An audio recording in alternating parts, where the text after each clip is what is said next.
सरोज पाढ़ी आशिकारी पुणी फेरिला गुंडाराज। सांसद अनिता प्रियदर्शिनी निर्वाचन मंडली विधायक गोष्ठी नारे दादाबटी और रक्तपातर सांघातिक अभियोग। केते सत केते मिछ जनता जनार्दन निष्पत्ति नेबे केबे। हाँ दर्शक बंधु, गंजाम जिले में पुणी थरे मातिछंती दुर्बृत्त। शांतिप्रिय आशिका एबे अशांत हेबारे लागिछि। बालीघाटरे दादाबटी आदाय, गाड़ी भंगारुजा एवं निरीह कर्मचारी को रक्ताक्त करने भली घटना एबे सामना को आसीछि। सबुठारु बड़ कथा हेउछि एही आक्रमण पछरे स्थानीय विधायकों गोष्ठीर हाथ थिबानी अभियोग होइछि। आसंतु देखिबा आमर एही स्वतंत्र रिपोर्ट। आपण जानंती दिने गुंडाराज पई परिचित आशिकार चित्र सुधुरी जाइथिबा बेले एबे पुणी सेही कला अध्याय लेउटिबाकू बसिछि। घटना घटिछि बुगुड़ा थाना अंतर्गत गहंगु बालीघाटरे। अभियोग मुताबक गत 8 तारिख राति स्थानीय विधायकों गोष्ठी कुहाजाउथिबा किछि दुर्बृत्त बालीघाटरे पशि तांडव रचिछन्ति।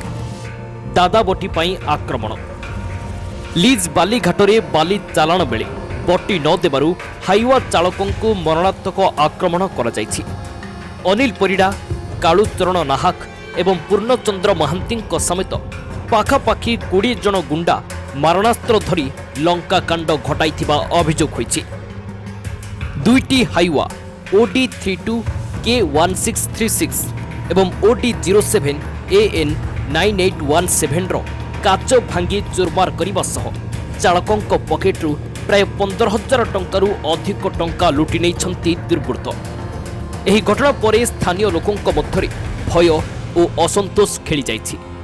लोके कहिबा आरंभ कलेनी जे सुधुरी जाइथिबा आशिका को एही राजनैतिक आश्रित गुंडा माने पुणी अशांत करुछंती।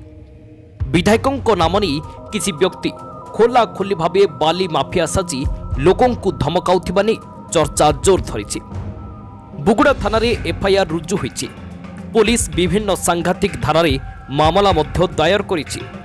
किंतु प्रश्न उठुछि, क्षमताशाली गोष्ठीर हाथ थिबारु अभियुक्त माने खसी जिबे ना पुलिस सेमानंक उपरे कठोर कार्यानुष्ठान ग्रहण करिबो? कारण घटना को प्राय 2 सप्ताहरु अधिक दिन बीती जाइथिले मध्य ए जाय धरा होई नाहंती अभियुक्त। जदि पुलिस समय थाउ थाउ एही गुंडागिरी उपरे रोक न लगाए तेबे आशिका अंचल रे आईन श्रृंखला परिस्थिति विपर्यस्त हेबा निश्चित। साधारण जनता एबे न्याय अपेक्षारे। ब्यूरो रिपोर्ट, खबर संगे संगे आम चैनल को स्वागत। नुआ खबर एवं विश्लेषण सहित अपडेट रुहंतु। वर्तमान सब्सक्राइब करंतु।